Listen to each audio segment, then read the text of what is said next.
Hello there, it's Tailz from Studio Wildfire here. Sorry, it took a bit to get ready this morning, but here we are. It's Monday morning, bright and early, and I've got a few different things I thought I'd chat about before I get into anything. Let me just get a few things out of the way here. But yeah, good morning. How you doing? Let me just. Sorry, I've got things in the way. There we go. Okay, now I can actually see what I'm looking at. Okay, so I thought because I just last night posted to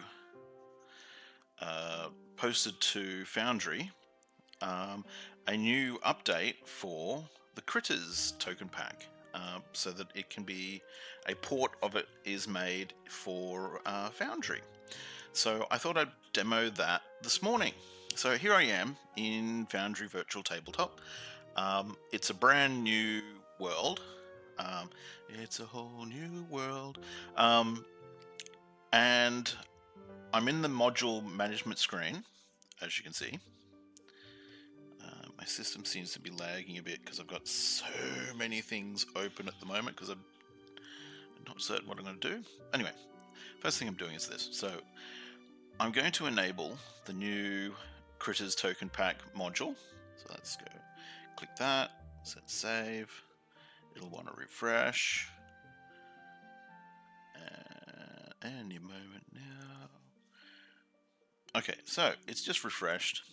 It's a bit dark on the screen, but okay, so let's go and have a look in our compendium packs. So we should find two new compendium areas. One is Critterz sample scenes and Critterz tokens. So we'll have a look at the sample scenes so I can put something in the background. And the sample scenes are exactly what you would think. They are just some blank scenes that you can use as encounter maps. So for example, let's just use the first one here, footpath. So it has all the details filled in.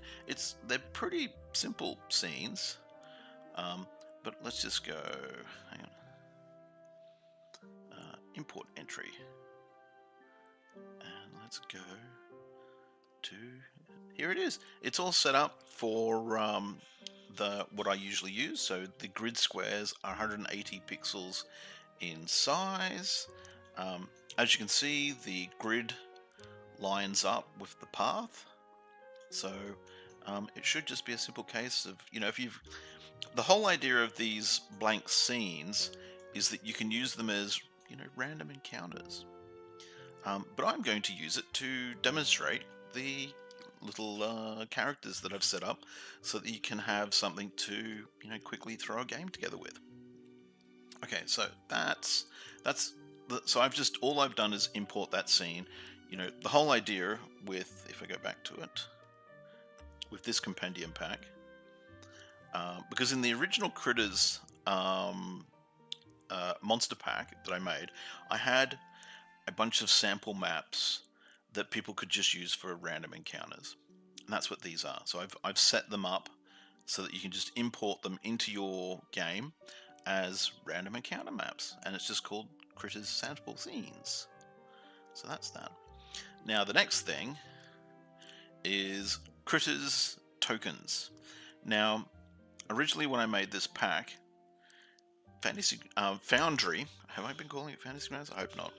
Foundry Virtual Tabletop didn't exist when I originally made this pack. So this pack's actually quite old. New generation token packs and stuff that I'll be making will probably be a little bit different, but I'm thinking of following this format from now on, because what I'm doing is I'm working on ports of each of my token packs to the three platforms that I support. So there's Foundry, Roll20, and Fantasy Grounds. So I support those three platforms for all my material.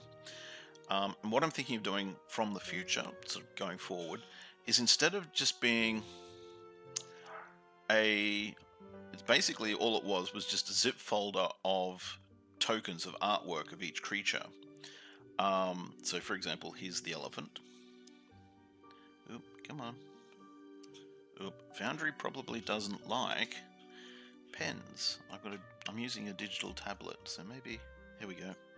Yeah, it doesn't like pens. How about that? So here's an elephant. So when I originally made the token pack, it was just a pack of artwork. It was tokens. So what I'm probably going to do going forward is I'll still make token packs with, you know, artwork. And here's the giant crab. Whoop. Oh, he's dead. Put him off to the side. So what I'm going to do from now on is I'll set them up with, oops, that's a hazard. So here is my large spider. So here's the spitter. Let's just put him onto the tabletop. Just drag him out. Blonk. There he is. Oh, he's dead as well.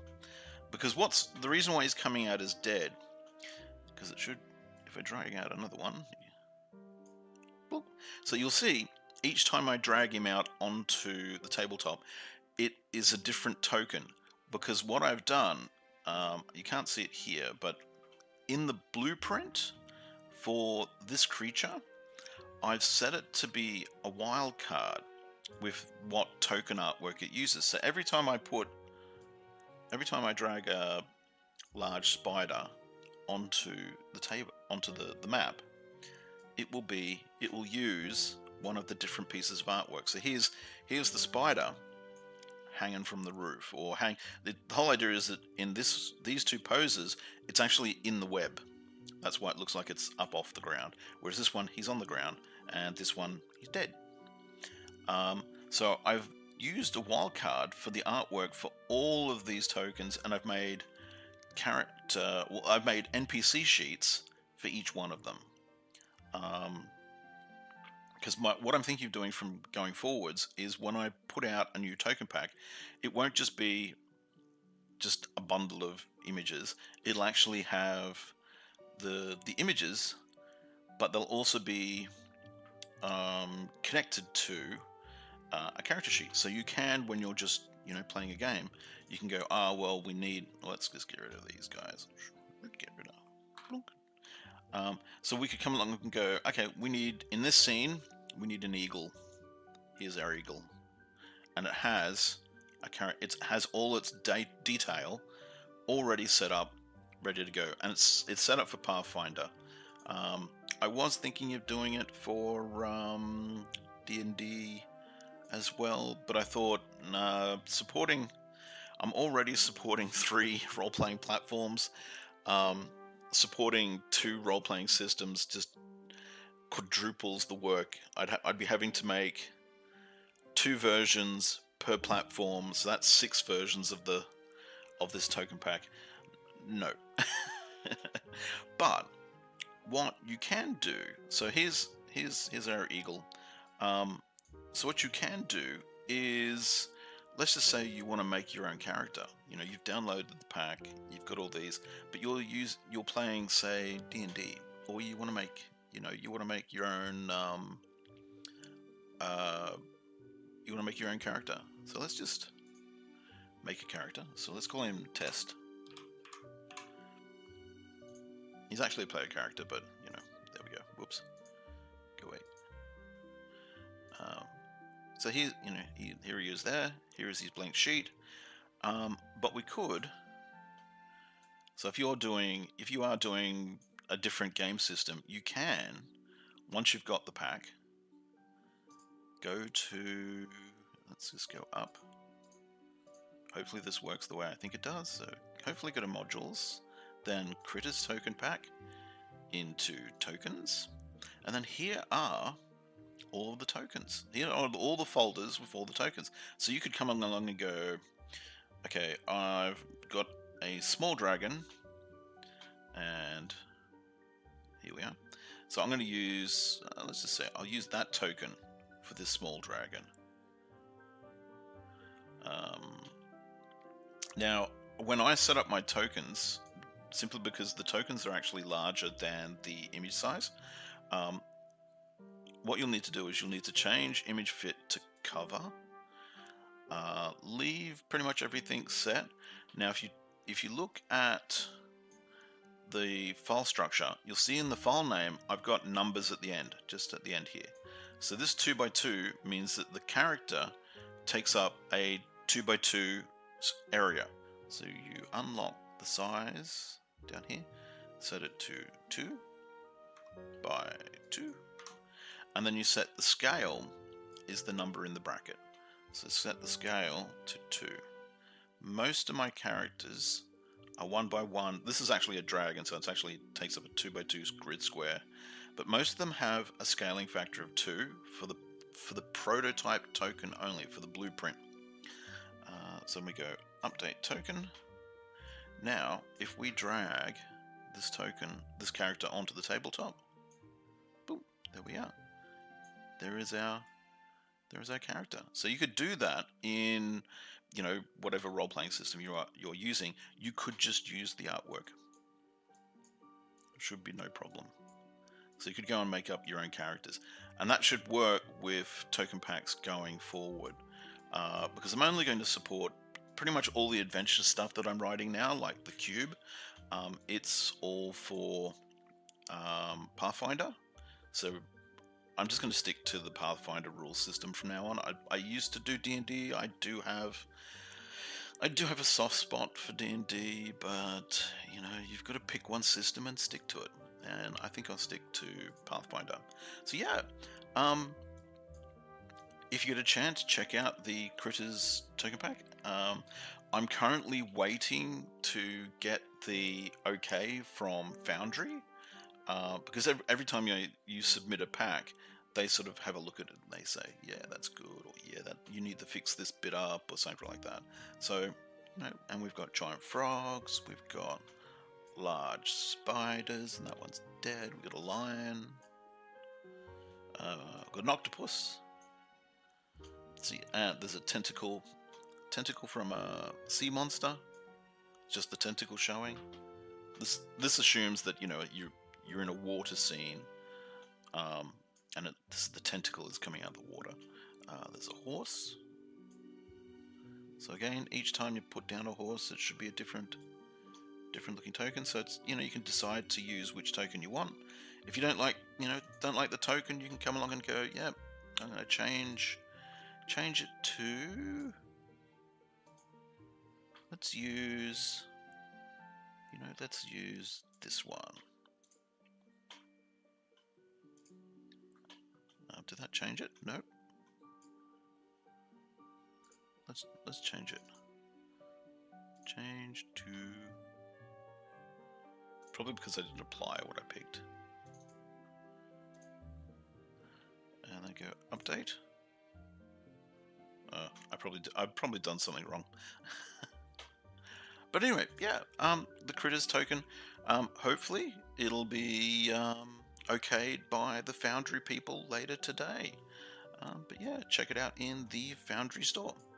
But anyway, that's enough looking at that. Let's go and make some adventure maps, which will allow me to show you what I've been working on recently. So let me just go and close. Let's close that. Let me just put this over to the side. Don't need that right now. Okay, so this, if you tuned into the last stream, you would have seen me working on this map. Now, let me just zoom in a little bit. View, 100%. Oop. Let's view. Let's zoom out just a touch. Here we go. So yeah, this is Carlsberg. This is the new map that I'm adding to the update for the Warrior's Blessing, which is it's an old adventure that I made, but it's getting a bit of an update. So it's going to have a landing page, and I can give you a sneak peek. Ooh, here's the landing page. So you can see how the So this is what you will see as you enter the adventure.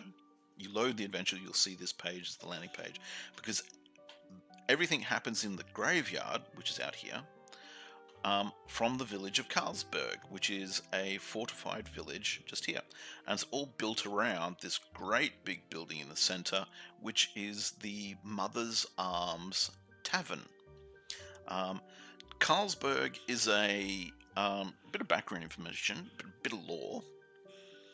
In the adventure world, Carlsberg is a fortified village that is a couple of days travel between some major settlements, and it's in an area where there's nothing.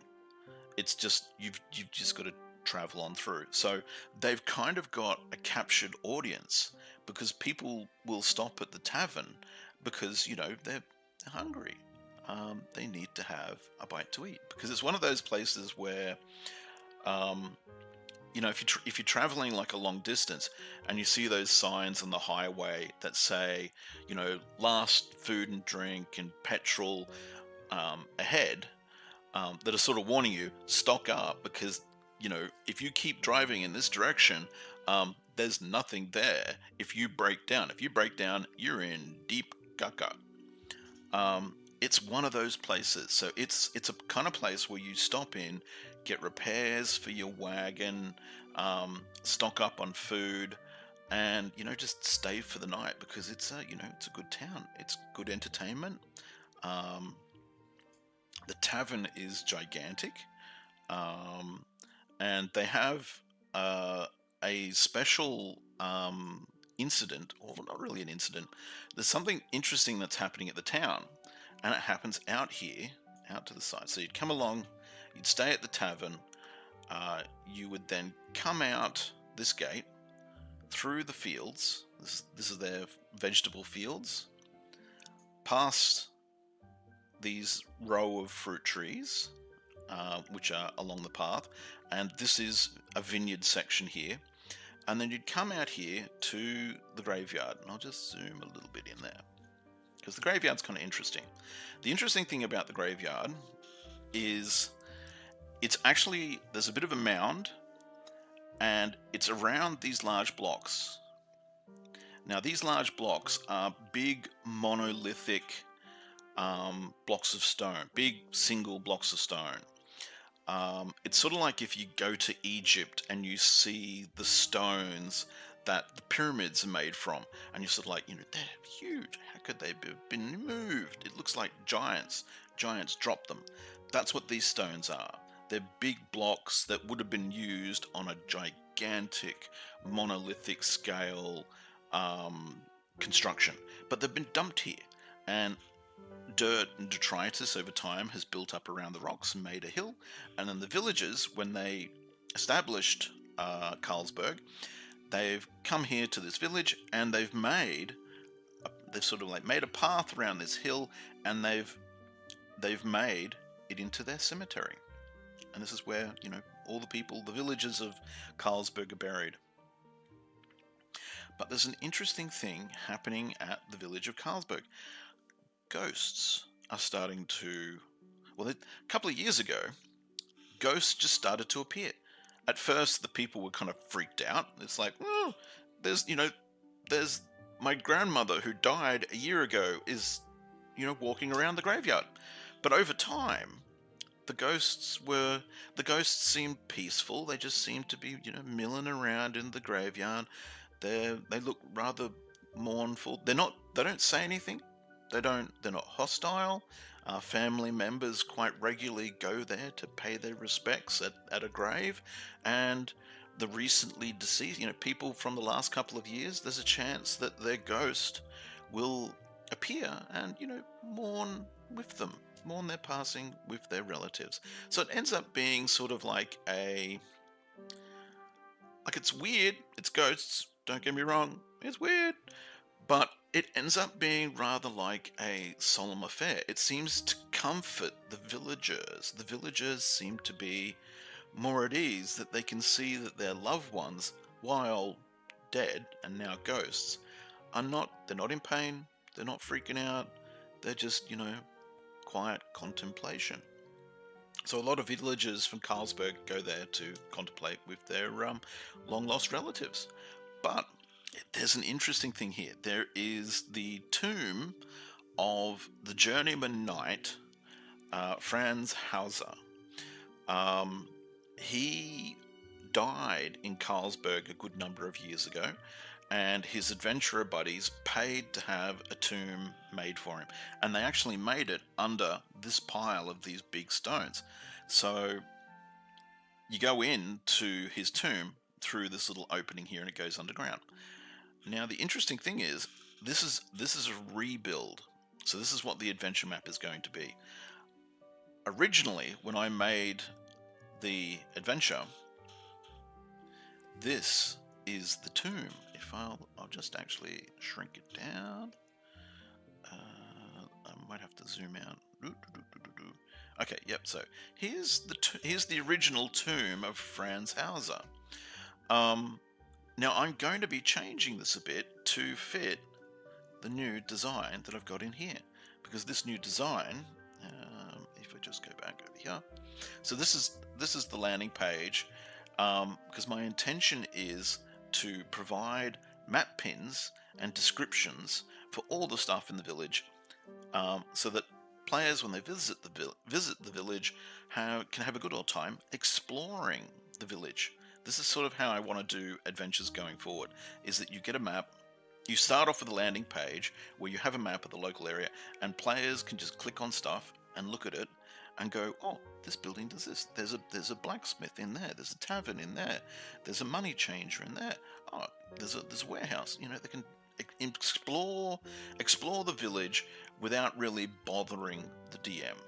The DM themselves have their own description of everything in the village, with their own notes. So the new tomb, if I come back here, so I need to redesign this. I still want to keep this internal layout. So if I just put a map over that, I mean a layer there, and I can draw on it. There we go. So what I'm probably going to do is I'm probably going to keep this. I'll keep this area. So all this will stay the same. I may display it differently, because this is one of those adventures where you don't need to worry about tactical placement of characters. This is more about the look and feel of the adventure.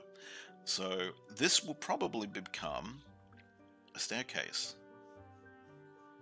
Like this will probably have like a staircase coming up here to here. Oops. So this will probably be, you know, the staircase. So if I draw, let me just go to black, make this black, okay, and then I'll just get rid of all what I drew. So on this, so I'll get rid of my drawing layer. Okay, so if I'm doing a new, I can actually go back to white. There we go. So if I'm doing a new map, I think what I'll do, because the whole idea is that the blocks are, how big is that? That's about 2 wide, so that's about 4 character squares. So assuming that we have these as character squares, so the blocks are actually, that big, which would mean that the opening down here, that's 1 character square. So it's only going to be 1 character square in size. But these blocks, you know, they're quite huge blocks. And the whole idea is that, if I have a look, so it is, and they look like they are, so they're three in length. So that would make it 1, 2, that long? No, that doesn't look right. I think they're about this long. So those big monolithic stone slabs are actually about that big. I think. So we'll have an entrance, so it comes to about here, and then we'll have steps coming down to a layer, say ending about there. So that'll be the top. So the top, and then we've got this here. So there's a brick that sort of comes over the top of here, and I think there's another one. Yeah, there's another one sort of here, and then there's another one on the ground. There's one on the ground, sort of out the back here. So that'll sort of be our ground, our above ground map area. There might be some offerings or something, rather, a bit of grass coming into here. So you'd get in the tomb that way. Actually, I'll probably have a park bench here, because I like the idea, because this is for the ghost friend Hauser. He tests, if I get my drink.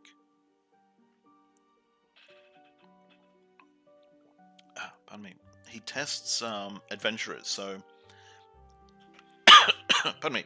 He invites adventurers into his tomb, because how the adventure used to work is, get rid of that. So there was a good chance that you could see him. Actually, I'll just make another layer. There was a good chance you could actually see him standing out here. And I have a token rendered of him, so he's actually sort of standing here, and you could actually meet him just here, and then he would invite you into this space, and then he would challenge you to effectively a ceremonial duel, because he originally was manifesting, because he was so impassioned and driven by a desire to find someone who can complete the Great Quest, who can basically take off where he left off when he died. So yeah, he would issue a duel, and it's not a actual combat. It's more like testing your mettle. So what would happen is you would go through a series of rounds where you would attack him, he would attack you, and you each take a turn defending against that attack. So how it would work is that if you were attacking him, he's here, and you're here as well. And you got a sword. He's got a sword. So if it was your turn to attack him, you would roll an attack. So it'd be let me just go. So you'd roll attack, right? Which would be all and you'd have, let's just say you rolled 19. He then rolls an attack, but it's not really an attack. It's like, it is rolling an attack, but it's more that he's rolling to defend against your attack. So he might roll, say, 20, because he's really good. Looks like a 26. So, and then, he's defeated your attack. So the whole idea is that you've got to defeat his attack, his defense, more than he beats your attack value. Because this shows him sort of raising his sword and blocking your attack, and then he's the journeyman knight sort of says, oh, that was a good attack, but if you lean forward a little bit more on your right leg as you're bringing your sword across, you will come in under my defense and stuff like that. So he's giving tips, and then at the end of the attack, you want to have more hits on him than his defenses. And if you're successful, he gives you the blessing. And that's why the quest is called the Warrior's Blessing. It's a little side quest. So the whole idea why people come here is they be tested by the knight, and if they pass his test, they get the Warrior's Blessing, which is a buff that you can use later on in your adventuring life. But knowing the murder hobos that exist in most adventuring parties, he does have a tomb, because he's dead. He does have a tomb down the bottom here where he has his sarcophagus. That's where his actual body lays, and he has inside the sarcophagus is his body, but there's also his sword from when he was a knight. Plus there's also like a cabinet here that he has some trinkets and other things in. So if a bunch of murder hobos decide to become thieving, grave robbing hobos, they can come down here and try and rob his tomb, in which case the ghost of Franz Hauser becomes a poltergeist. And the poltergeist will chase them out of the tomb. The same thing will happen, pretty much the same thing will happen if, let me just get rid of that and turn the map back on. The same thing will happen if, get rid of all that, if someone tries to steal or rob, because there's all these tombs. So there's a family mortuary here, here, here, here, and here. And then there's lots of little graves and lots of little tombs. So there's actually, like a whole family there. There's another one there, and around here. So there's a bunch of tombs, and there's here. So there's a bunch of tombs and things that grave robbers could go and rob. If someone does, if a murder hobo turns into a thieving, grave robbing hobo and decides to rob these tombs, all the ghosts in the graveyard are going to become poltergeists and will chase them to town. Now the problem with that is, if they get chased to town, you've got to remember, all these graves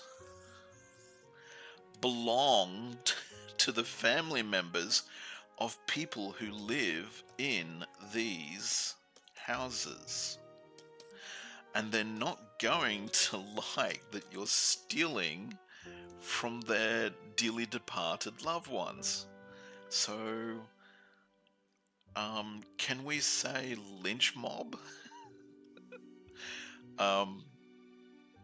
Yeah, they won't be happy if you try and rob the graves of their loved ones. Yeah, I don't recommend doing that. But I'm going to write rules for people if they want to. So yeah, there's going to be that. But yeah, this is the actual map that you'll get to see in the adventure. There will be, if I just add, there will be like pins, be a pin there, pin there, pin there, and then you'll go to a page that says this is the house of such and such, blah blah blah blah blah, description, game master description. This is what you'll find inside, or who you will find inside. It'll sort of be like if ever you've played D&D and you remember the old Volo's Guide to Waterdeep and stuff like that, that's what this is going to be. That's what this is going to be. Because I used to love playing D&D and having like those guides to town, and you just sit there and you just read, wow, that little house there, or that alleyway, such and such happened. It was a little history type thing, which I thought was great. So I want to do that with this. So yeah, I'm going to plagiarize that idea. Sorry, Hasbro. Please don't sue me. But yeah, that's what's going to happen with Carlsberg, and the tomb of Karl Hauser. Oh, sorry, not Karl Hauser, Fran Hauser. So let's get rid of do not save. So yeah, I'm sort of working on that at the moment. But this is a map building stream. I suppose I should actually build an adventure map. So what I'm going to do is so this is Clip Studio. I'm done with Clip Studio for the moment. We'll come back to that another day, but we'll close out today with building some adventure maps for my endless dungeon crawl. Since I've been gas bagging about this, I'll start making a dungeon map. Or actually, what I could do is I could hide this. Hang on.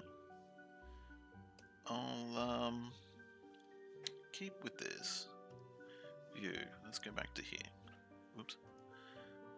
Let's go back to print size. There we go. So one thing that I'm going to be doing next, or the next part of the Great Quest, is the font of understanding. So one thing I could do is we could start looking at designing the adventure map for the font of understanding. So let's do that. That should be rather interesting, because then I can talk about it at the same time. Now, the font of understanding, my basic premise is that okay, so it's happening at the base of the mountain wall in the world of the cube. So hang on. So this is going to be the mountain wall. So this is just a quick little. So I'm rough sketching this. Think of that. I'm rough sketching. Everybody should plan out their adventures, and this is me planning out this adventure. So we've got our mountain wall, and there is the font of understanding is sort of like a shrine, but there's hidden pieces within it as well. So on the ground floor,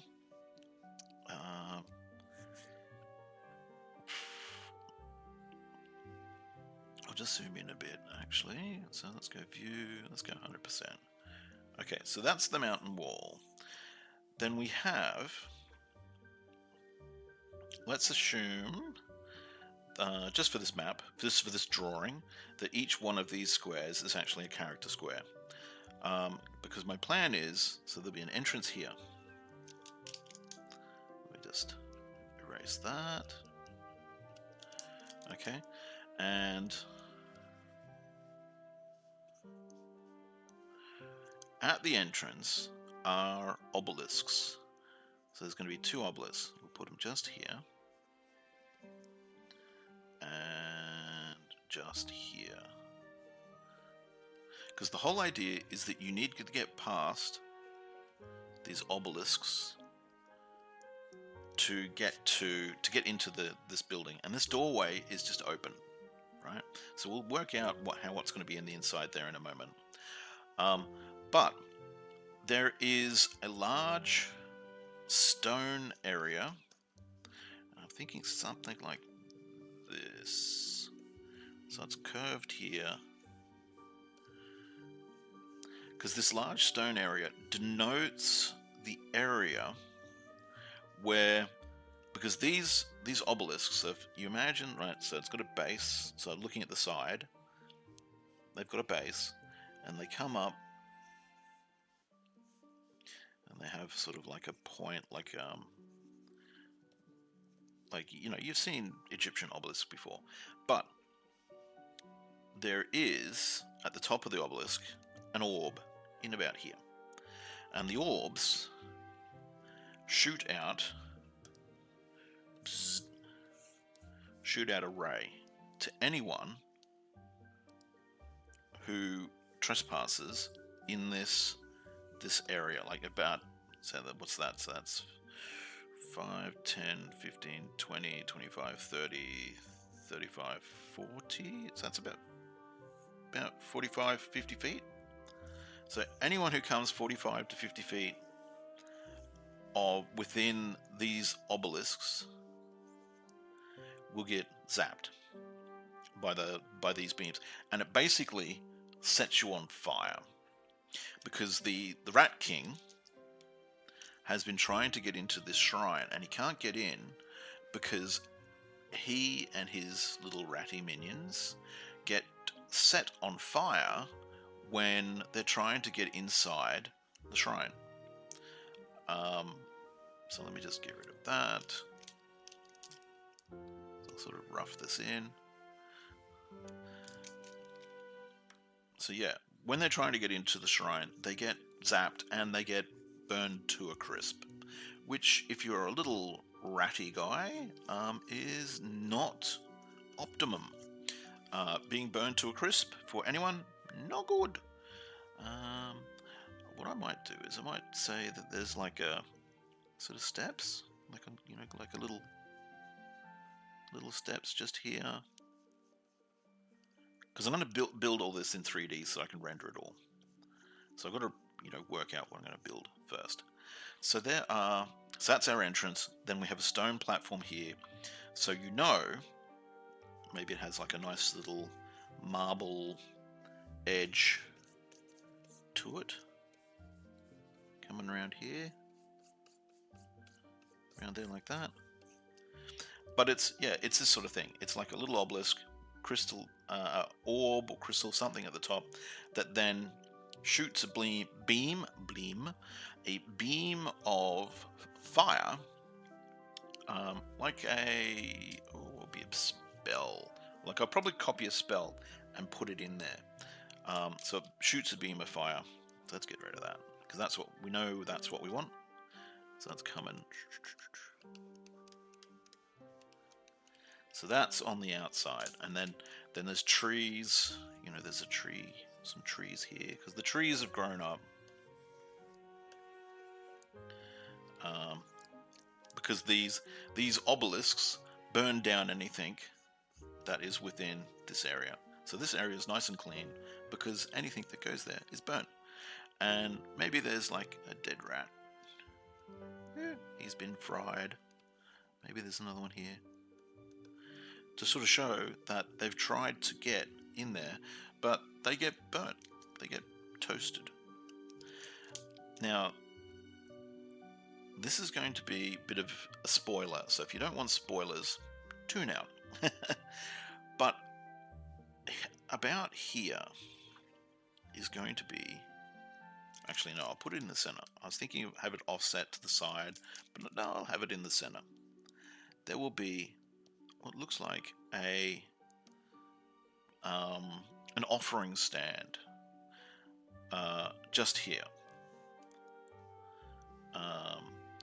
And I'm thinking that it's going to be something that is... So if we look at it from the side, it'll have like a dome on the top, and then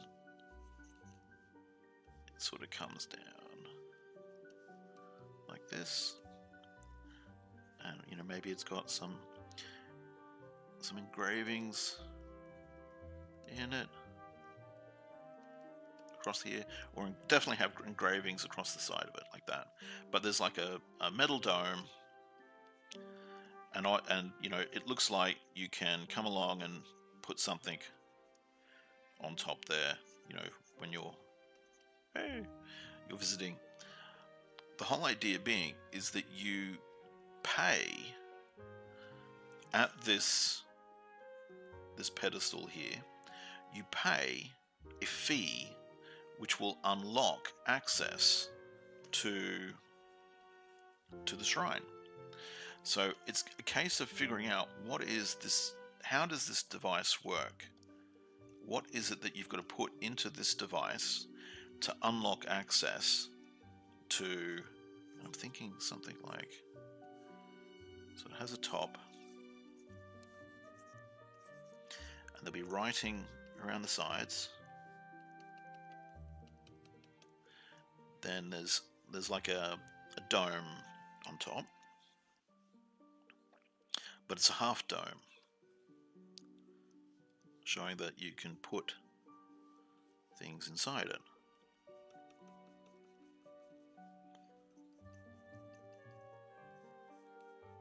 Like that. And there's a hole in just there. So, so obviously something circular goes into that hole. And what I'm thinking of doing is I'll make the pedestal, making the pedestal in 3D. So here's our pedestal, very quickly drawn. And, you know, maybe it's got recesses in the side of this pedestal.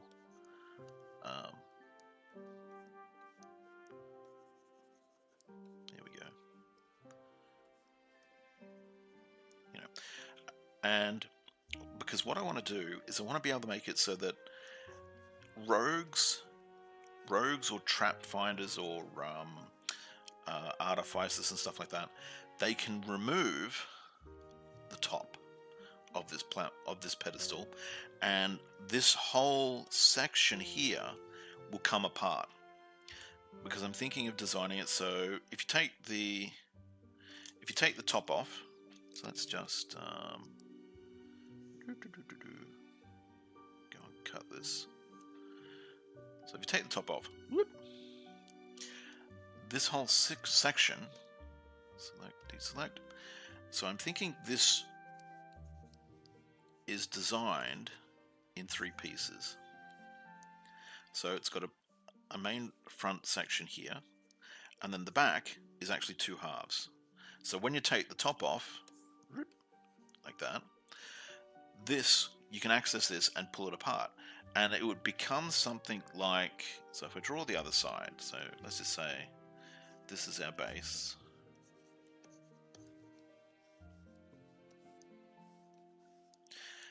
This is, if I just section this, so let's just say it's like that. So then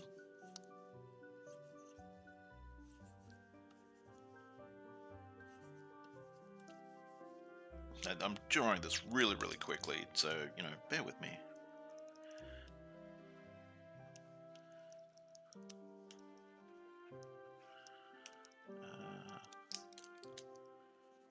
Okay, so it comes up like that.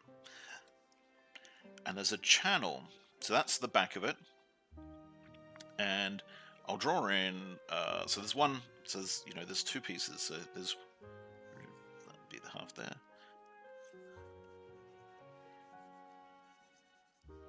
So there's one half, and the other half, I might have it, you know, laying on the ground when they, you know, in the artwork of when they've pulled it apart. So we've got a piece, you know, that piece sort of goes like that. So we access this section in here where you can see the channel where you put the object down the middle, right? So this is, so that's where you put the object, goes down there, and it goes down like a channel. So these 3 objects form a channel, which you can then see when you take it apart. And it comes down into here. Right? So obviously whatever goes down through here goes down into here, into the ground, and part of this will have metallic objects that make it look as if, do you remember those marble ball races where you've got the marble and they run along, you know, 2 pieces of wire like that? So it'll be something like that in here, but it'll have some metal pieces at the top that act as a register, and an artificer will be able to work out that as the ball passes, because it's going to be a ball, as this crystal ball passes through these metal rings, it creates like a signal. and it's that signal that's being transmitted through the device, through the, because it's here, the signal is being transmitted through the device underground to the obelisks. And effectively what it does is that turns the obelisks off or on, or basically it sets like a timer. So as to say, like a 1 or 2 minute timer. So if you put an object, put the specific object through here, it'll trigger this system, which will then send a signal to the obelisks, turning them off for a minute or 2, which then allows access into here. So that's part of the puzzle. So the puzzle then becomes, what's the object that turns this off or on? And I'll make it that people can get the object in part of the adventure elsewhere. Because I've sort of come up with this idea. I'll just sort of erase all this. I should draw the black on a different layer. But this is a rough. This is rough. This is just an idea. It's an ideas session.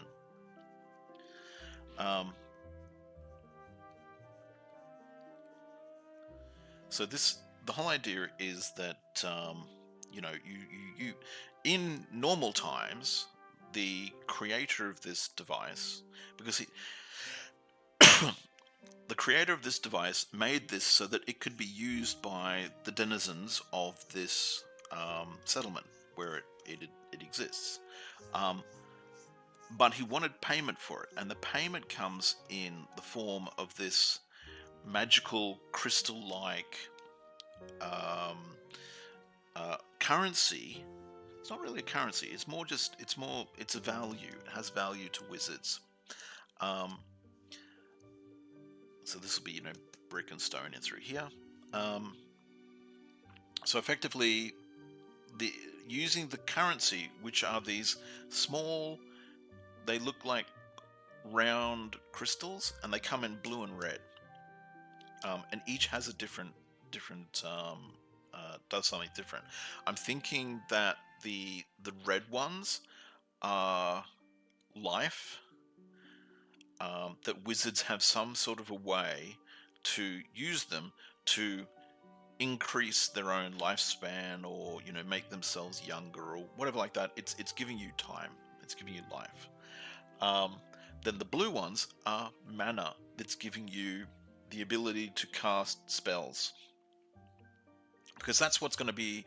Because ultimately, when you get down to wizards, that's what's going to be important to a wizard.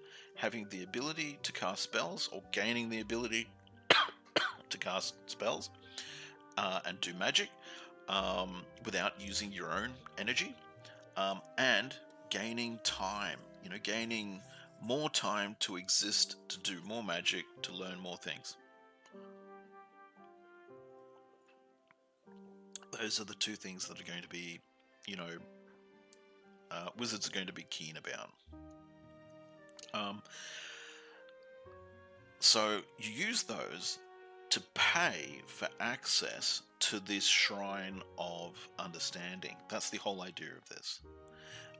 Because I'm going to have... So not only will the pedestal be able to break it down and see what's inside it, I'm thinking that I'll make it that...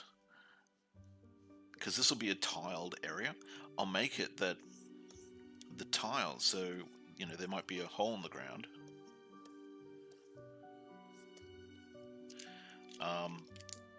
And the characters could come along and lift some of the tiles. So here's a tile set aside, and you can see,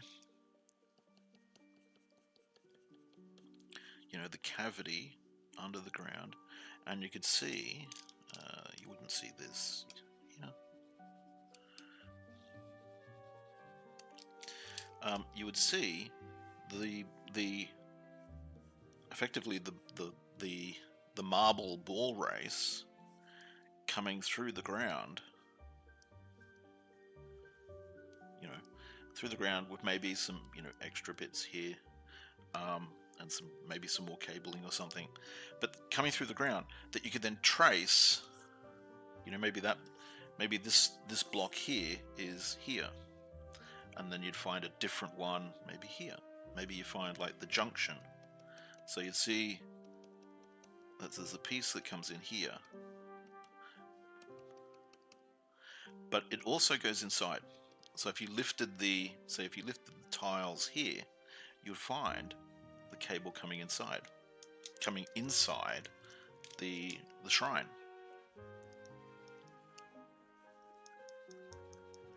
So let's just so that's the outside.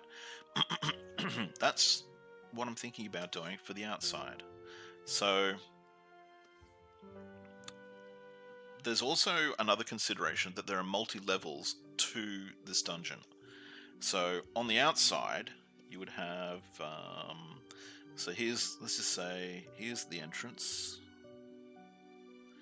and then we have steps coming up, and then how far away? So we got that, and then about so it's about here. Then we have the obelisks. Maybe there's a bit of a base. Comes to a point. There's a orb there. So about here. Orb.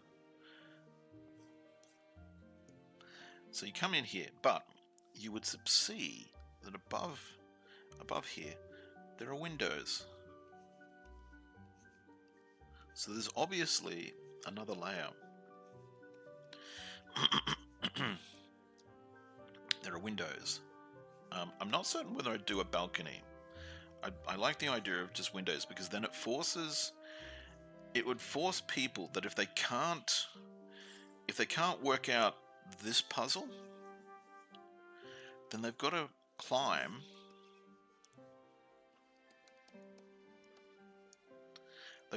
up to the windows and get in via the windows.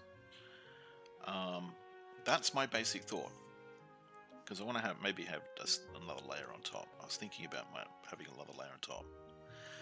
So there'd be two. So then you would obviously be able to work out that there is a level here. There's a level here, and there's another level. But what I'm actually going to have as well is another level down here, an underground level. So, but the main thing that most people would see would be this level. They'd mostly be dealing with this, because these levels are abandoned now, or they're hidden. This level is basically like it's the sump. But the shrine itself is rather simple. You would come into, say it's this big, make it a little bit bigger. So come into an area, say about this size, right? 1, 2, 3. So, and I'll make it that it has alcoves. So it has a section off the side, because I like the idea of that.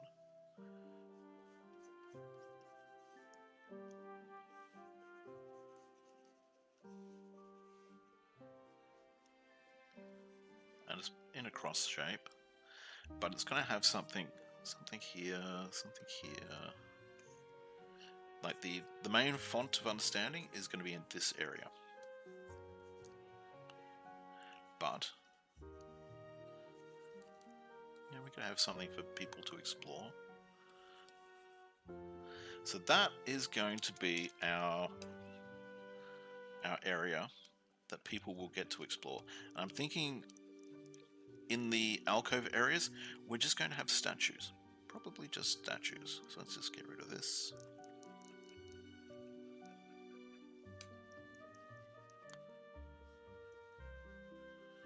So the font is actually, get rid of that. There we go. So the font is actually just here. Pardon me.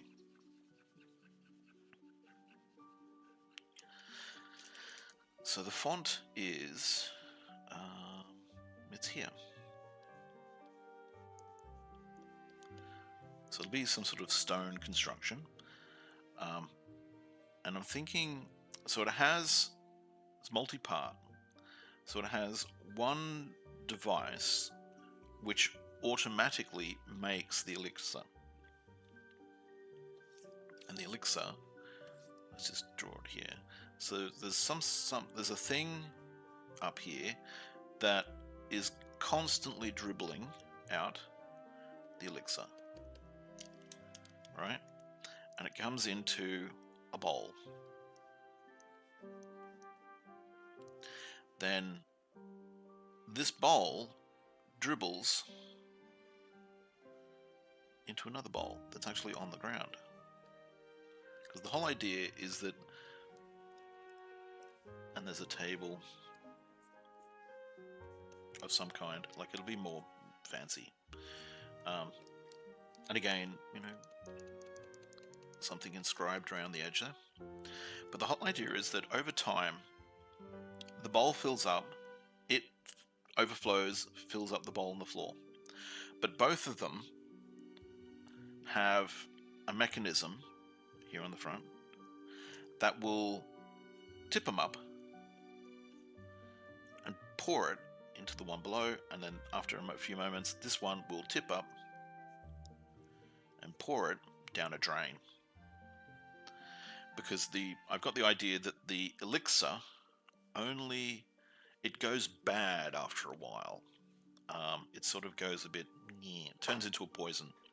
So it'll sit here, the bowls will sit here flat most of the time, and then after a while a little clockwork mechanism will click in and flip up into here, then click up, flip up, dump it down into a room. So basically I'm going to have like a big vat in a room below, and maybe some sort of slime or device or something that destroys. Maybe take a page out of Minecraft and just have a big vat with lava.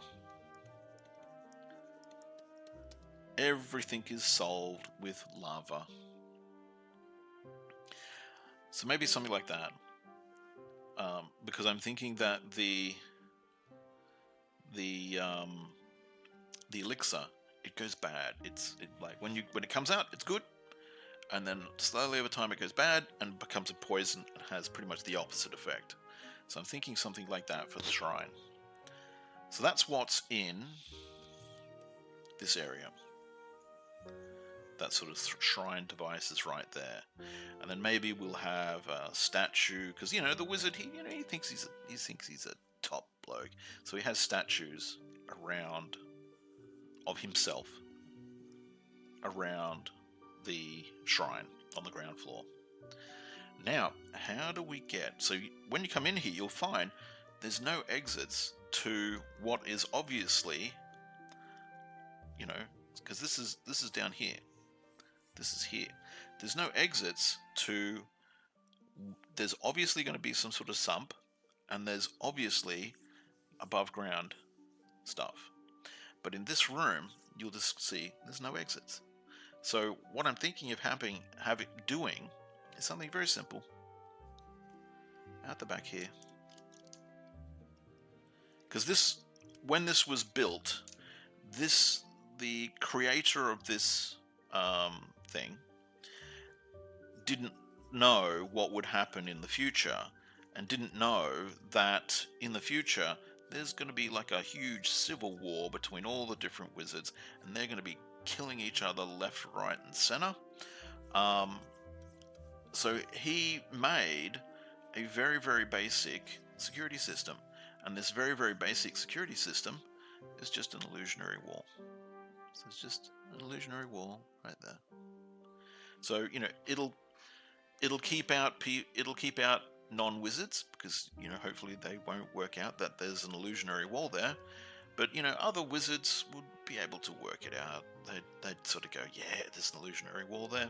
And really cunning rogues, they could probably work it out. But yeah, it comes into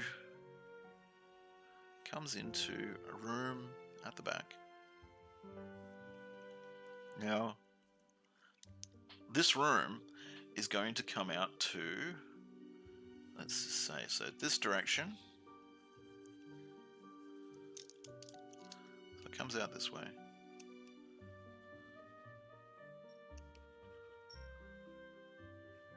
So this room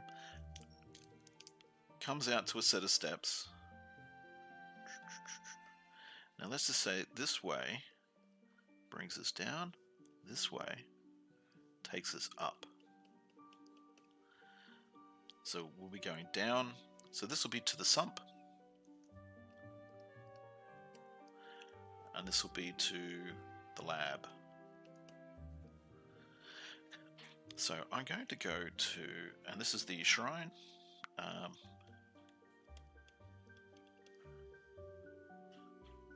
Let's call it Shrine of Under.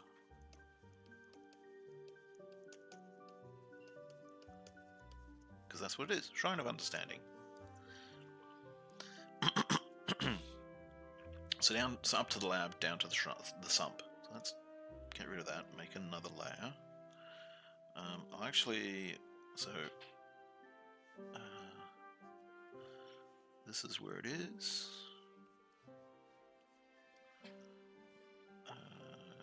Get rid of that. Okay, so from the layer below, we would then have this staircase would come down this way, and then let's have it curl back, because this is coming down to, so I've got to remember this is where the shrine is, so I'll just quickly pencil in the corners.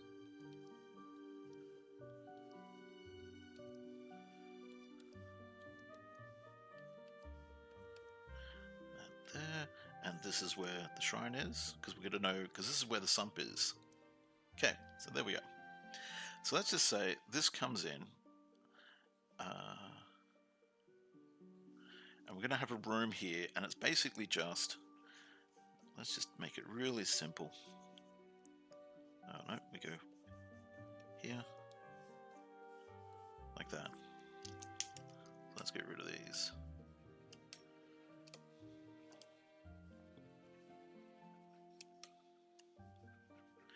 Because this is where the wizard, because he knew that this elixir will go bad. So let's just say he comes down here, comes along, and comes here like this,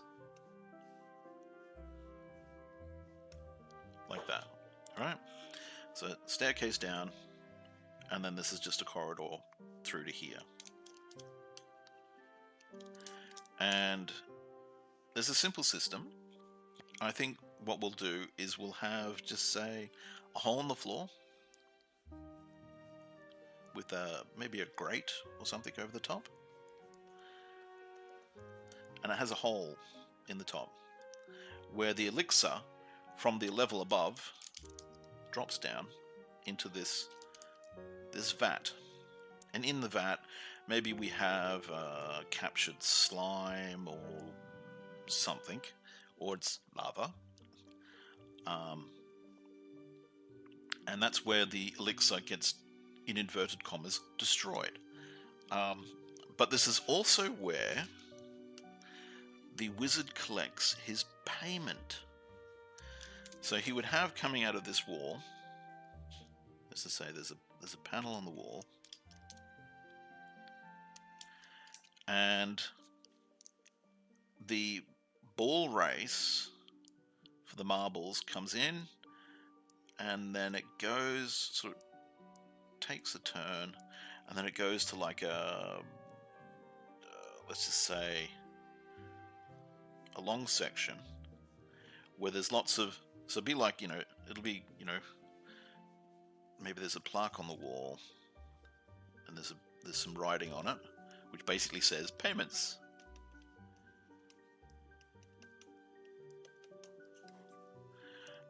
And then there's a hole, and then the ball race, which is just basically some like copper or metal wire. Sort of comes out and then turns, and has like a long bit. Let me just zoom across a little bit.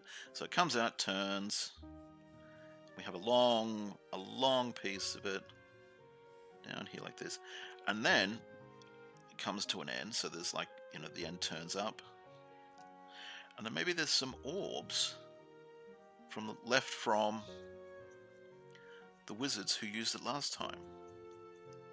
There's some of these orbs left, and there'd be a rack. Maybe there's a rack, and there's some orbs on the rack or something like that. So that'll be down here. So this comes along here, and there's like a cupboard here. Pardon me. And this is effectively where the wizard gets his payment, and there's some orbs left there, which I'm hoping, assuming that the characters will adventure into this area, they will discover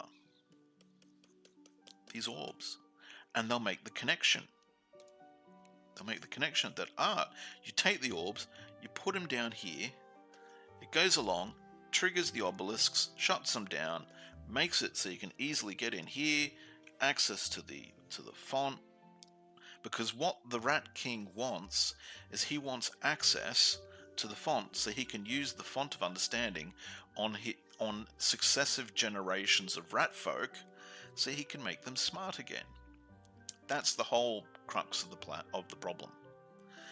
But he can't get in there because he doesn't know how to shut down the obelisks that keep burning to a crisp little rats that try to get in there. So, oops. If the adventurers get into here, because he's hired adventurers to try and conquer the font for him. So if he hires the adventurers, they'll hopefully discover this room down here. They'll come down here. They'll discover that the elixir goes bad, because one of the ideas that the Rat King had is that he could, if he gets access to the font, he might not be able to maintain access for a very long time, because, you know, his people get burnt to a crisp as they try and get in. So if he thought, if I could get a really sneaky rat, get him in there with a big bottle, fill up the bottle, we'd be able to use the elixir. And we don't need to go in there all that often because we'll have a big bottle of the stuff. But this will show that the elixir goes bad. So having a bottle of the stuff basically means after a little while you've just got a big bottle of poison, which is not a good idea. Sort of defeats the whole purpose. But if he comes in, if the adventurers come in, they discover this machine, they discover the orbs at the end of it, they go, hopefully they'll put two and two together and they'll go, if we just grab a couple of these orbs and we leave with these orbs and give them to the Rat King, the Rat King can then, whenever he wants to, whenever he needs to, come along, put an orb in the pedestal, which will then unlock or stop the pillars from lasering the poor little ratties. So you can then come along, get in here, get access to the font, drink it. Everything's good. And then when he wants to get in again, all he's got to do is just come in, go down the stairs, down here, and pick up the ball that would have rolled to here. And, you know, rinse and repeat. He's now got access to the font of understanding. Because originally what would have happened is that the original creator, the wizard, would have come along and he would have cleaned out this, you know, every week or whatever like that. So any wizards who were trying to be cheeky and get away with getting access to the font of understanding without paying their dues would be found out and, you know, prosecuted according to wizard law. But you know, there wouldn't be these. So they're only there because in the final days when this place was still in operation and the wizards were still alive, he was taking payments and he didn't care. But in this room as well, I'm thinking there'd be a cupboard, another cupboard, with maybe some bottles of the elixir which has gone bad, which he's maybe kept it knowing, it's turned to a poison, I might need that in the future. So he's kept some bottles, so adventurers that come down here could find some bottles of poison. Maybe that might be useful later on. But anyway, that's the underground. So this is the sump level.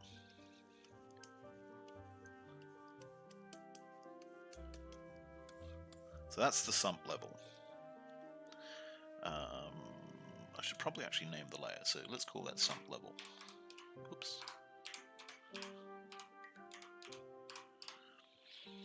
Okay, so we've got the sump level, we've got the ground level, or let's call that shrine level. Oops. Helps if I type properly. Shrine level. Okay, and let's put it in here.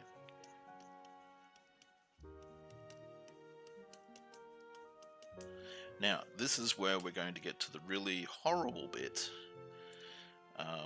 because the wizard who made this place, he did some really horrible experiments to figure out how to make his elixir. So let's go to the next levels. For this, I'm going to need to know where the front of the mountain wall is. Okay. So it comes up. So we'll do the same thing, but this is going to be a bigger area because this is basically his lab. So he'll come up, and so let's turn this around. Let's just make this a little bit more clean. Okay, so this is the front wall.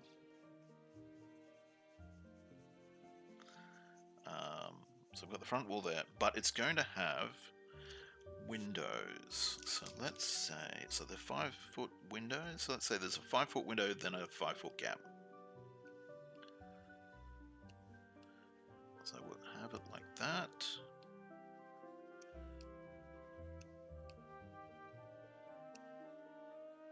So this is going to be his laboratory. So it's a case of working out how big we want to have it. And so let's say it comes back to about here. And then this, so basically the staircase comes up this way, and then turns and connects here into this room.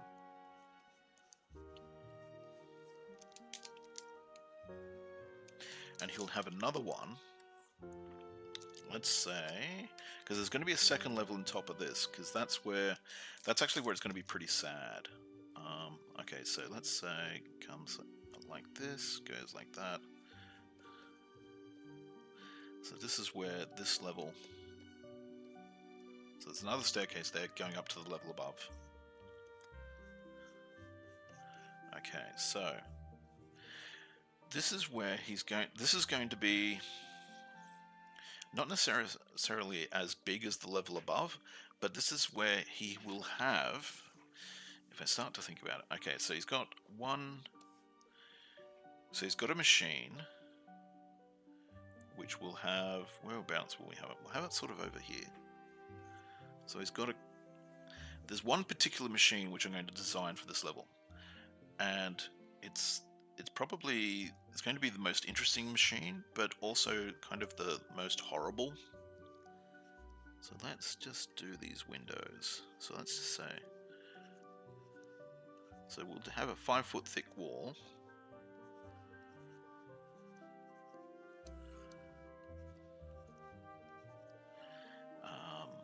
And there's glass, glass in each window. Or maybe some of the windows are broken, something like that. Okay, so there's glass in each of the windows.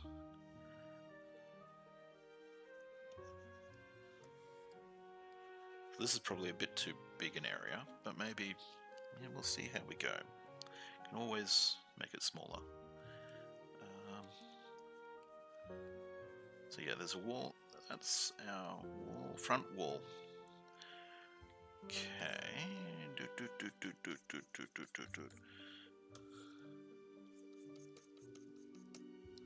Okay, so this machine, which will be over here, because I'm thinking of having some. So there's going to be like lab benches around here. Put some sort of chairs as well. So maybe that's only as far as we need to go here.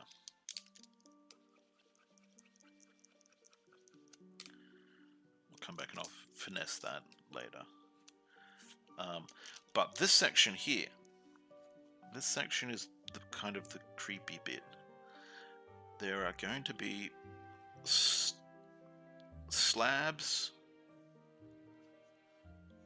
that look like cadaver slabs. Pardon me. So maybe this whole lab is actually going to be smaller than what's above. Let's just quickly pencil this in. That should be enough. That should be enough. That's 1, 2, 3. That's 8. That's 8 cadaver slabs. So maybe we only need to have. Maybe this lab only needs to be about yay big.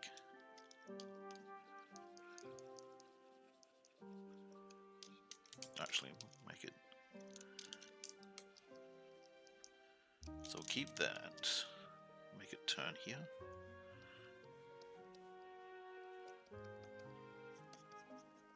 Like that. So we'll have this come down here. And maybe against this wall there could be, cabinets. Same as this one, cabinets.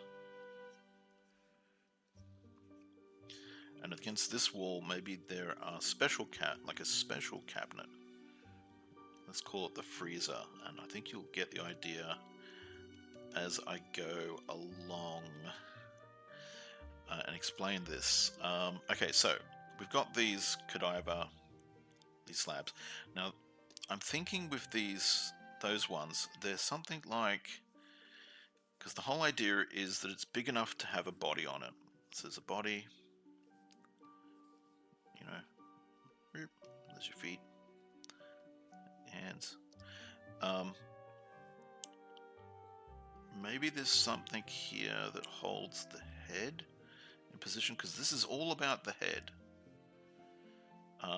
And then because this is magic, there's magic inscriptions all along here, along the sides.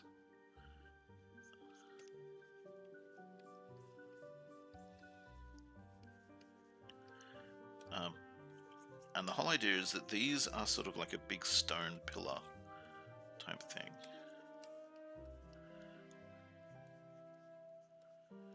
Because the thing that I'm getting at with this adventure world is it's crystal ball cyberpunk. Because the wizards of this world were really advanced, but it's advanced because of like magical study. The whole advancements with technology sort of came along later because they made such advancements with magic. So that's why I'm sort of calling it crystal ball punk. So we've got these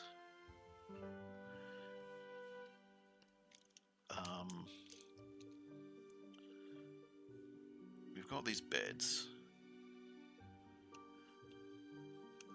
I just have this vision that they have like some sort of lip at the top, but they're basically a big slab,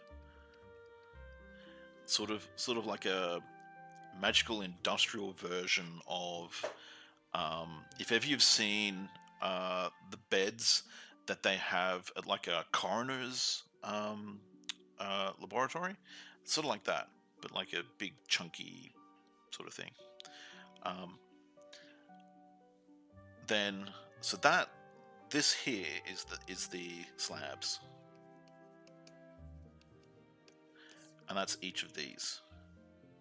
Then we've got this device here, which is the main device. Oh, there's also going to be another device that I'm thinking about over here, which sort of, it's like a power plant. So maybe in this corner we've got like a, it's like, maybe it's built up.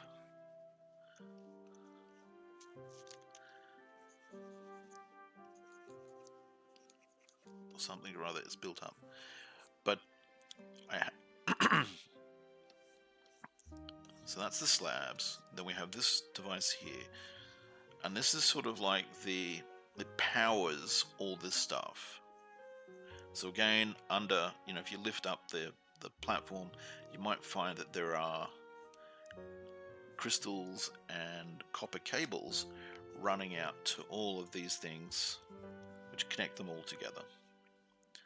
And out, underneath the floor, there would be all of these copper cables connecting all these together and connecting to this device. Now, this device that I've thought of, it's very simple. It's quite basically just it's just a bowl. So again, around the side, there's some construction like that, but it has an indentation. So I'm just going to sort of draw it in profile. So it has an indentation in it like that, and it's designed, this is the creepy bit, it's designed to house a skull or a head. So the head goes there. Then there are crystals embedded in the top, around the top of the lip, and when this is powered, which provides all the power to these things, placing a skull, a head, in inverted commas, a fresh head into the bowl, it will show a illusion of the brain. Right? Let's get this is out. This is a brain. Okay. And here's the brain stem, whatnot. There we go. So yeah, yuck. Okay, but it shows the brain, and it shows different colors highlighting the whole idea of what this machine does. It shows where information is stored in the brain, because the whole idea, this wizard, getting back to this thing down here, the font of understanding, so getting back to this, he did experiments on people up in this laboratory. So each one of these is like a little headstone. Well, not a headstone, but like a headstone pillow where the head was cradled. And what he did is he had these people, he taught them things, he taught them information, languages mostly, then trying to work out how the brain stores the information. He had two phases. He would get them to lie down on these slabs, and this device here would look at how their brains developed and where their brains stored the information. But he is also looking at the chemical makeup. So he would then chop off their heads. This is why I said this guy's not very nice. Pardon me. He'd chop off their heads and take the head and put it into this device.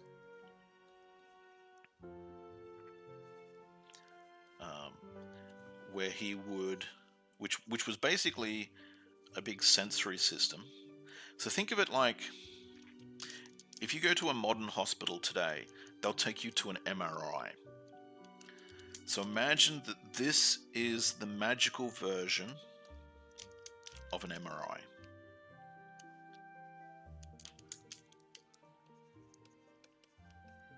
magic MRI machine. So that's what this machine used to do, and that's how he figured out the chemical composition of how information is stored in the brain. So this is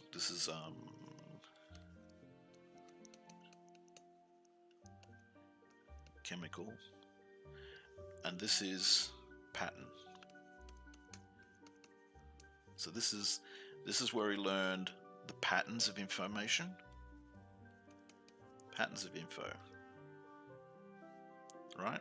They're stored in the brain because there was a device here that looked at it,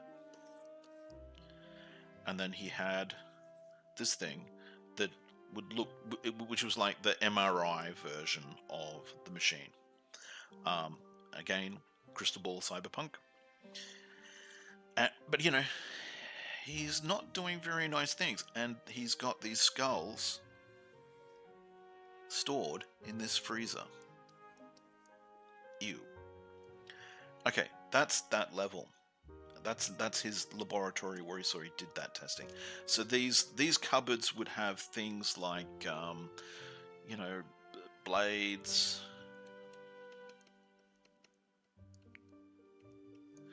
and saws for chopping off heads. And then he'd have, you know, these would basically be dissection tables. And then this is the power core to run all these machines. And I'm thinking, how am I going to do the power core? Because I want the power core to be something that will become important in other adventures, because in other dungeons you will come across other power cores.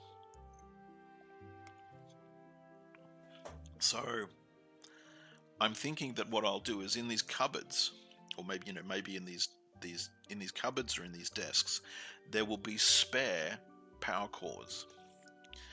And I've kind of got the idea that the power cores will be a homage to the world of the cube. So there's a cube, and then they have maybe connectors coming out the top.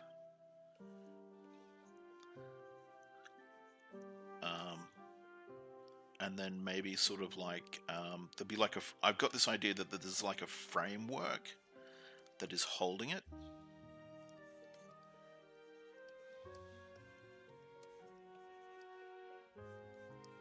Because I've sort of thinking that these cubes probably are toxic. You know, you probably don't want to hang on to them.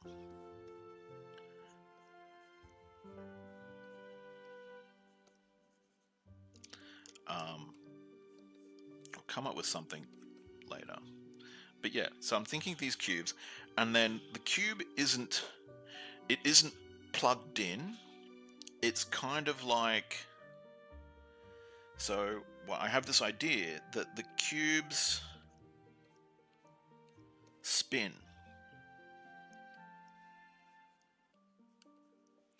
And it's sort of like a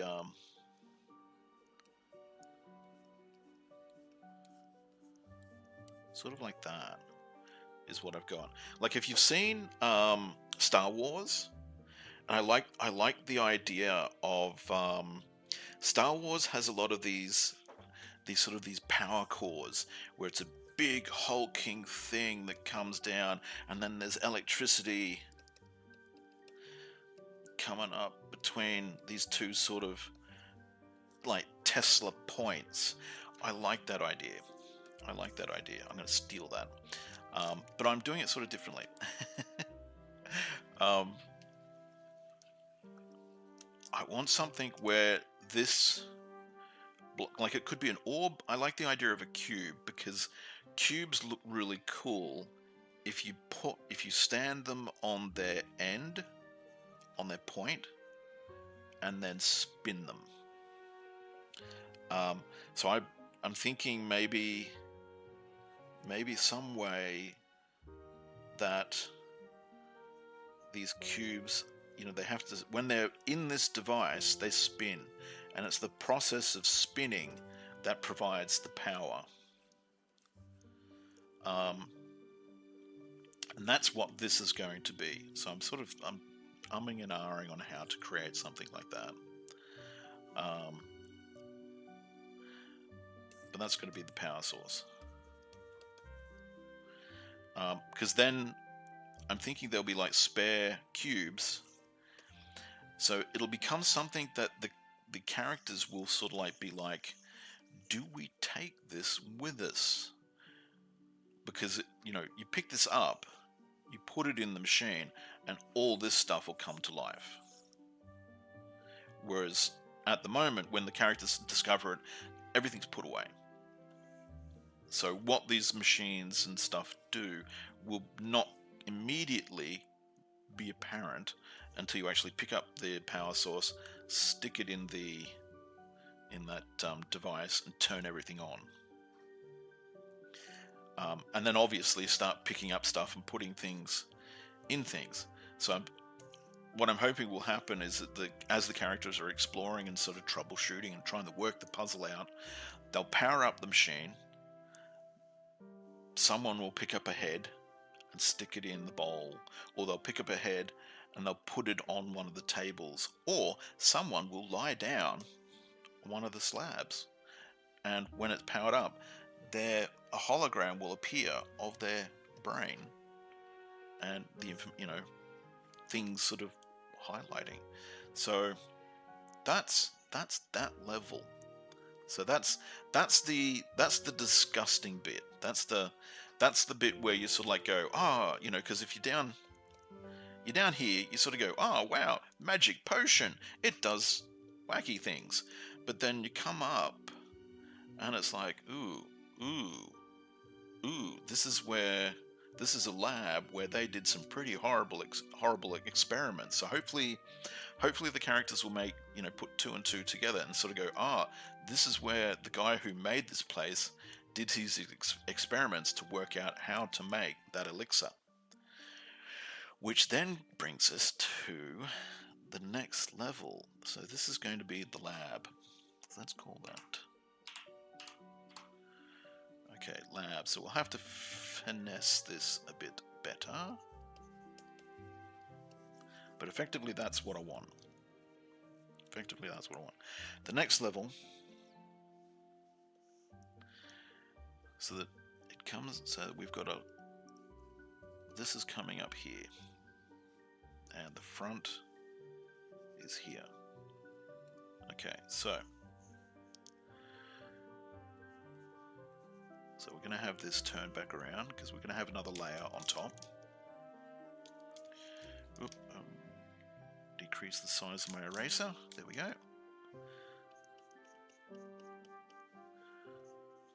Right, there we are. So that's sort of that's down below. So we don't need that.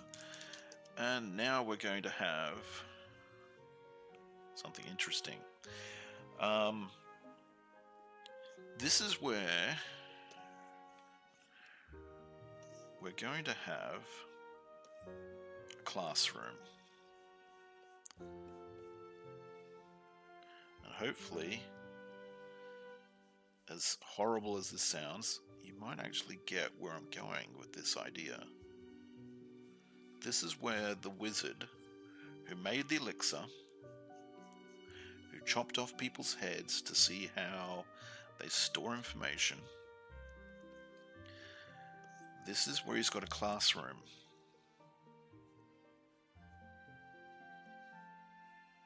Let's see if I got this right. Nope, I'll have to redesign that. Let's get rid of those. So, because I want to keep with the 5-foot windows. Because the whole idea is that people will climb up. If they can't get through the front, they're going to have to climb up and get in this way. Get in through the windows. Which will then... it'll be an interesting juxtaposition that what they discover first. Because if they climb up, they're either going to come in on this level or they're going to come on this level. If they come on this level, it'll be, what the hell is this? And then they'll discover, you know, the staircase down and into the shrine level, where they could then discover the staircase down into the sump, where they can get the crystals and open up the place. But they could end up coming in through the lab, or they could end up coming in through the classroom. This is where this wizard, and this is hopefully where also it'll sort of give players the idea that this is not necessarily... The wizards who created the world of the cube, they're not really nice people. They're kind of dicks. They're kind of people that you really don't want to have anything to do with.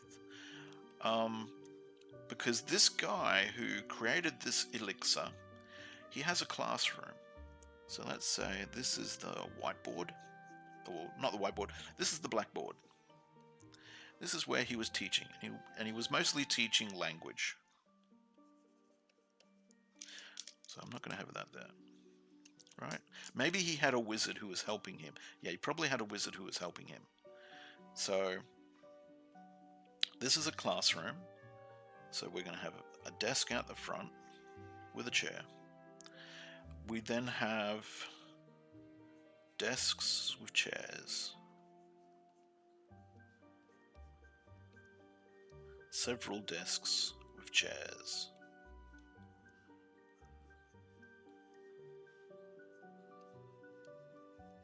Because he did this to a lot of kids. He was teaching children.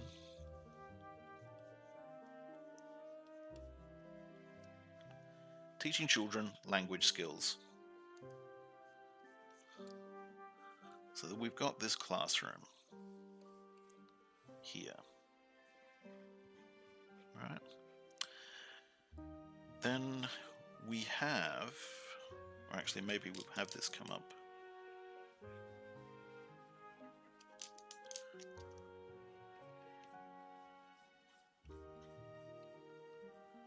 Come up there like that. So that's this classroom. That spaces out things a little bit better. Okay. But then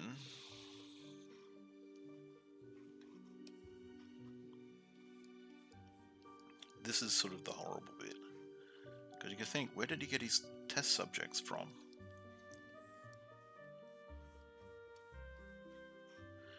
Okay, so we'll have big double door here.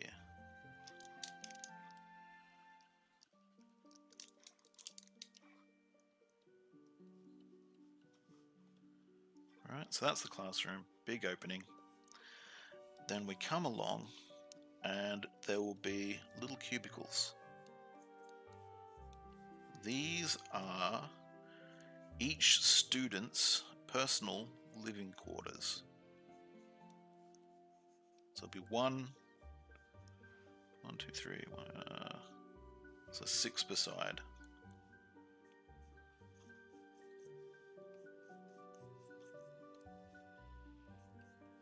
So there will be 6, so there'll be 12 students in all. So he would have done several batches, but only did like 12, maybe 12 students at a time.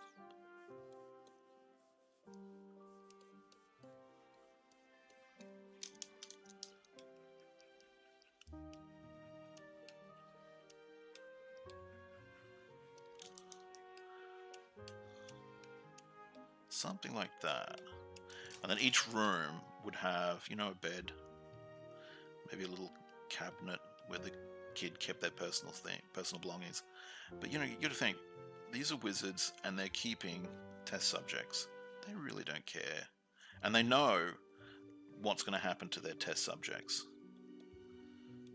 So, you know, minimal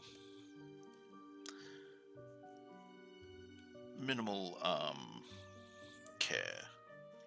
Really? You know, these guys, they're assholes. what they were doing.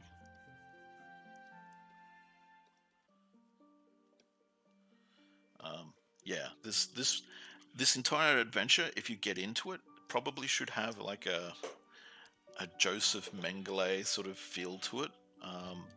It's those kind of scientists were doing these experiments to create the elixir of understanding. These are all the bits that created the elixir of understanding. And also, if you get into, because the guy who created this elixir will pop up elsewhere in the adventure, in different places. So this is just one of his labs where he created the method for distilling information out of a person's brain. So this will be replicated over this side. Okay, let's just flip this over. How do I do that? Edit, transform, flip it, horizontal. There we go. So we've got like that.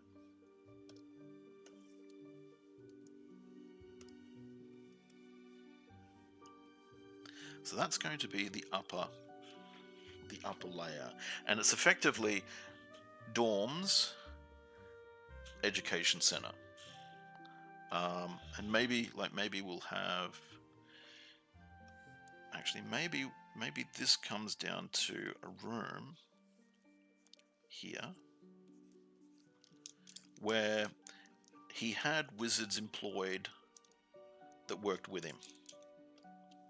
Maybe the head honcho had wizards employed. That's because he doesn't have the time to look after all these kids and teach them himself. He's just breezing in once a month, checking how things are going, and then breezing on out again to his other projects. So he's probably given each wizard their own accommodation, and their accommodation would be here. Would be up here with the students that they are in charge of. And these wizards would have, they'd have a bed, a cupboard, personal effects, that sort of thing. Also, they'd probably have like a communal shower here.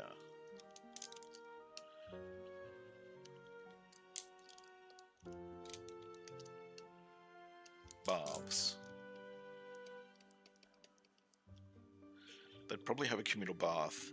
So I'm thinking that's going to be the next level up. So one thing I could do, because most of this is all vacant, there's nothing here. We could add, so because I was thinking, this will be interesting to go through and to search, but you're going to have players who want to have a bit of action, a bit of combat. So hang on, this is the classrooms. There we go. So this is going to be the classrooms level.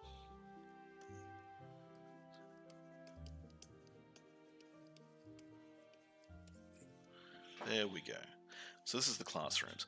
So I'm thinking, what foil should we have in this area for the players who like to have a bit of combat? Because this is going to be interesting for players who like to explore, players who like to investigate, troubleshooting players. This will be right up their alley.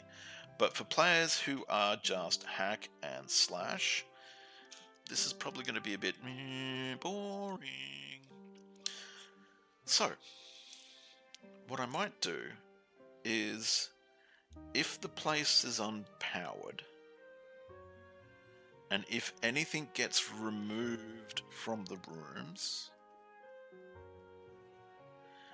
because this is going to be not far away, I'm thinking of putting the village of Carlsberg. Remember this place that we started out at?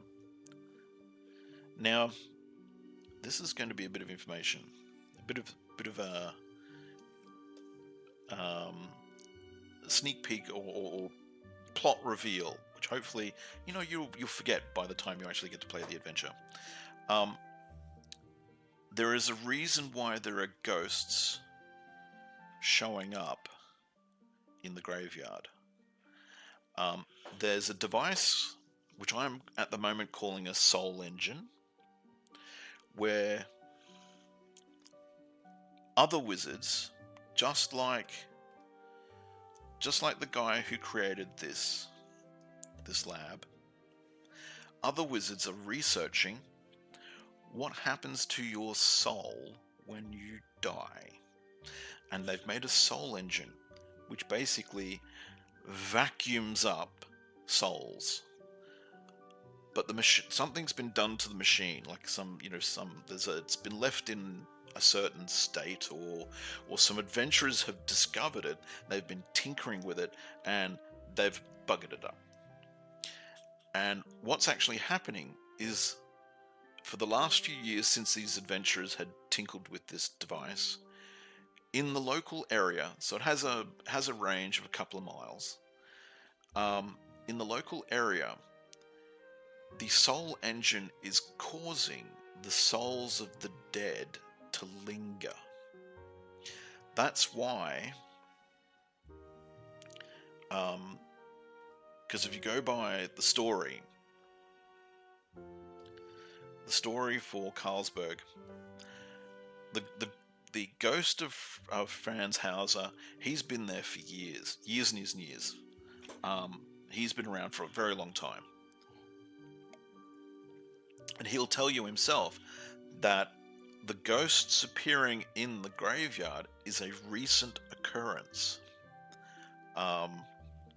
It's only started happening in the last few years that the ghosts have started appearing. Fran Hauser doesn't know. His ghost, he manifested because he has such a strong desire to solve the Great Quest. So that's why he manifests in the graveyard, and he tests the mettle of warriors that come to see him, and he shares a little bit of information with them. But his recollection of memories of his waking life, he'll say it's like looking through mist. He can see the memories, but he just can't reach out and grab them. So his knowledge is limited.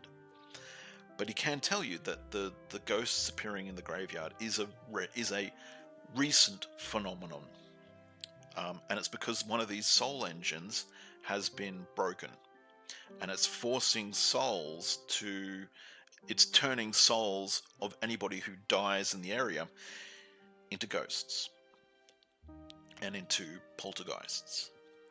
So what I might do is I might stick with that idea, and included in this adventure, so the souls of the children who were killed at this facility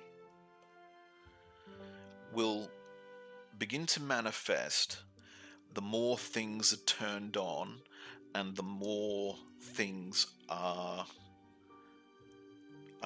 messed with, especially in the laboratory or up in the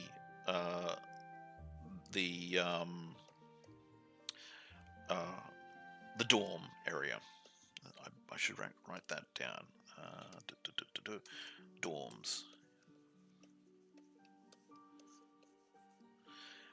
So there'll be personal effects of the last batch of kids that went through this dorm area.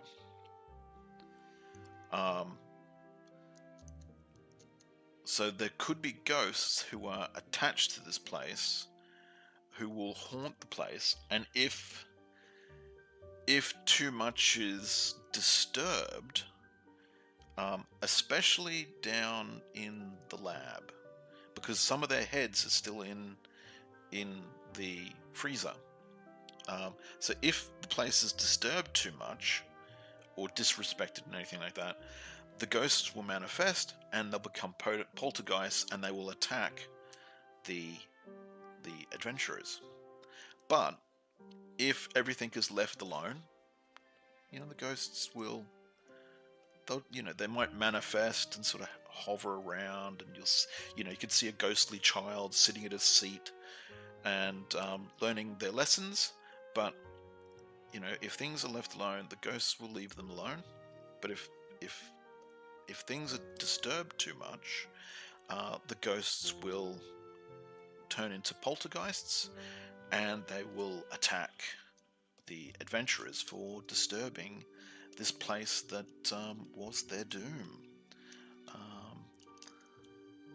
And yeah, that's what I'm working on for the font of understanding, and that's why everything sort of is what it is in the font of understanding. So yeah, this has been a big what is it, spoiler for what I'm building for this adventure. But hopefully, if you come to play this adventure, hopefully you'll have a good time, and it'll be something interesting. Although it is probably, like, for me, it's a bit gut churning. But you can't have, your villains have to be villains when you're making a story. They have to be, you can have villains that can be good people who just do bad things, but at the same time, villains are often villains because they are bad people. And this is one of those instances where the researching magic and researching the science of magic, there is no ethics in this world of the cube, and that's part of the point. So thank you for watching. I hope you've had a good time listening to me rave on. I hope you've had a good time watching me draw out what I'm going to be building.